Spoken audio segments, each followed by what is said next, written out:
अगर भगवान की आराधना करने के बाद भी, शिव जी की पूजन करने के बाद भी यदि आपको भगवान शंकर का शिवलिंग रोज नजर आ रहा है तो समझ लो तुम्हारे घर में कोई शुभ कार्य होने वाला है, भगवान शंकर की कोई करुणा होने वाली है। आ जाओ।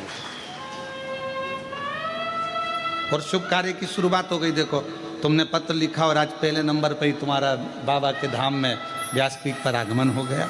ये शिव कृपा है। ले बेटा, शंभु शंभु। रोते नहीं, खुश हो, बाबा ने बड़ी करुणा करी है तुम लोग, ये परिवार माता पिता के लिए। रोते नहीं, खुश हो, शिव कृपा है। तो बाबा बुलाता रहे और आप लोग ऐसे ही शिव कथा को श्रवण करते रहें और अपने जीवन को आनंदित बनाते रहें। एक लाइन इन्होंने लिखी, अच्छी है। सीहोर जाऊंगी सखी में, सीहोर जाऊंगी, सीहोर जाऊंगी सखी में, सीहोर जाऊंगी। मेरे मन में नहीं है धीर सखीरी में, सीहोर जाऊंगी। मेरे मन में नहीं है धीर सखीरी में, सीहोर जाऊंगी। सीहोर जाऊंगी सखी में, सीहोर जाऊंगी। सीहोर जाऊंगी सखी कुबरेश्वर जाऊंगी।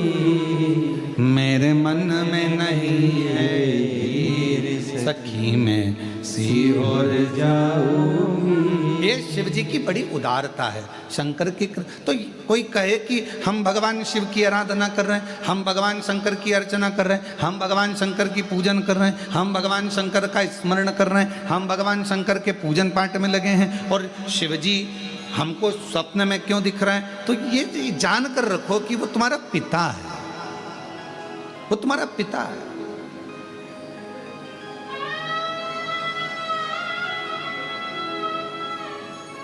शिवलिंग दिख रहा है मतलब कोई अच्छा कार्य आपकी जिंदगी में होने वाला है।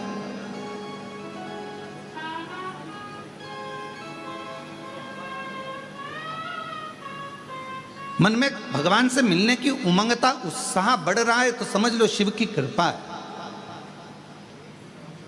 भगवान शंकर की कृपा है, करुणा है।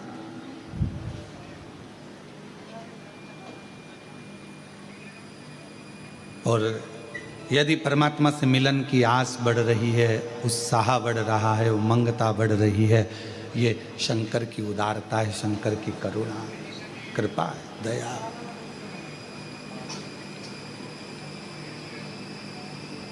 आज जितने आप सब इस पितृपक्ष की 5 दिवसीय ऑनलाइन शिव महापुराण की कथा का लाभ ले रहे हैं और मन में एक उमंगता, एक उत्साह, उमंगता आपके भीतर है, वैसी की वैसी जब कोई शिव महापुराण की कथा को जहां बैठकर श्रवण करता है और अगर किसी के कान, हम तो आपसे कहेंगे कि जब शिव महापुराण की कथा यदि ऑनलाइन आपको श्रवण करने को मिल रही है और आपका घर में वॉल्यूम थोड़ा भी तेज करे हो और बाहर भी अगर आपकी आवाज़ जा रही है तो रोड पर चलने वालों के कानों में भी अगर शिव महापुराण की कथा पढ़ रही है, श्री शिवाय नमस्तुभ्यम मंत्र जा रहा है, शंकर का गुणगान जा रहा है, शिव नाम जा रहा है, तो समझ लो कि उनके भी पितृलोक में तृप्त हो रहे हैं, उनका भी आनंद प्राप्त हो रहा है, वो भी तृप्त,